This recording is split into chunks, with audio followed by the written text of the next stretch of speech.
নমস্কার বন্ধুরা, আবার একটা নতুন ভিডিওর সাথে আমি সুমনা। আজকে থাকবে আমার গীতার দ্বিতীয় অধ্যায়ের 3 এবং 4 নম্বর শ্লোকের বিশ্লেষণ। তাহলে চলুন বন্ধুরা, ভিডিওটা শুরু করা যাক। শ্লোক নাম্বার 3। কৈলবম মা স্ম গম পার্থ ন এতৎ তয়ি উপদ্যতে ক্ষুদ্রম হৃদয় দুর্বলম তত্তা উত্তিষ্ঠিত পরন্তম। হে পার্থ, এই ধরনের আচরণ তোমার পক্ষে অনুচিত। হে শত্রু দমনকারী বীর, তোমার হৃদয়ের ক্ষুদ্র দুর্বলতা পরিত্যাগ করে তুমি উঠে দাঁড়াও। অর্জুনকে এখানে হে পার্থ নামে সম্বোধন করা হয়েছে, অর্থাৎ যিনি শ্রীকৃষ্ণের পিতা বসুদেবের ভগ্নী পৃথার পুত্র। তাই শ্রীকৃষ্ণের সঙ্গে অর্জুনের রক্তের সম্পর্ক রয়েছে।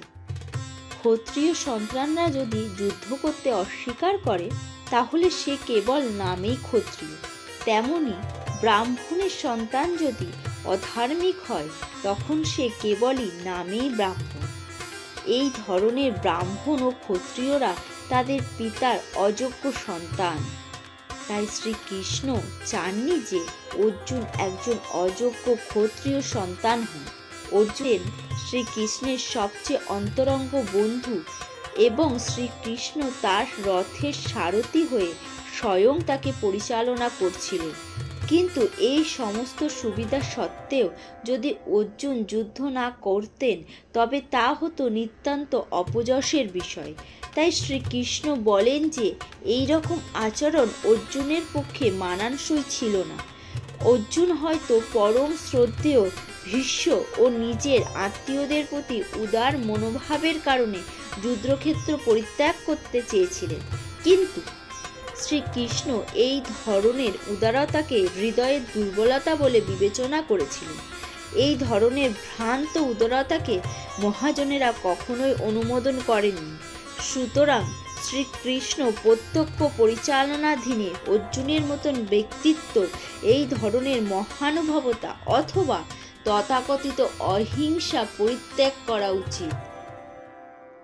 শ্লোক নাম্বার 4। অর্জুন উবাচ কথম ভীষ্মম অহম সংখ্যে দ্রোণাম চ মধুসূদন ঈশ্বভি প্রতি যৎসাগামি পূজ্য হে অরিসূদন।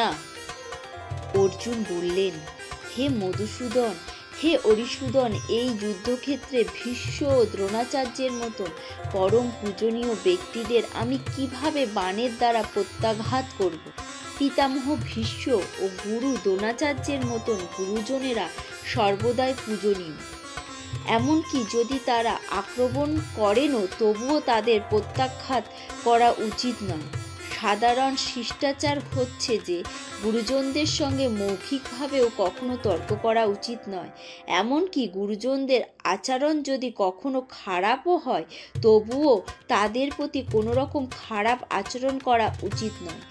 তাহলে তাদের আঘাত করা অর্জুনের পক্ষে কি করে সম্ভব? শ্রীকৃষ্ণ কি কখনো তার পিতামহ উগ্রসেন অথবা তার গুরুদেব সন্দীপ মুনিকে আক্রমণ করতে পারতেন? অর্জুনের মনে আসে বিভিন্ন ধরনের যুক্তি যা তিনি শ্রীকৃষ্ণকে জিজ্ঞাসা করলেন। তাহলে চলুন বন্ধুরা, আজ তবে ভিডিওটা এই পর্যন্ত।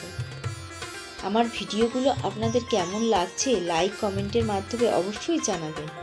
আর যারা এখনো চ্যানেলটাকে সাবস্ক্রাইব করেননি তারা সাবস্ক্রাইব করে দেবেন।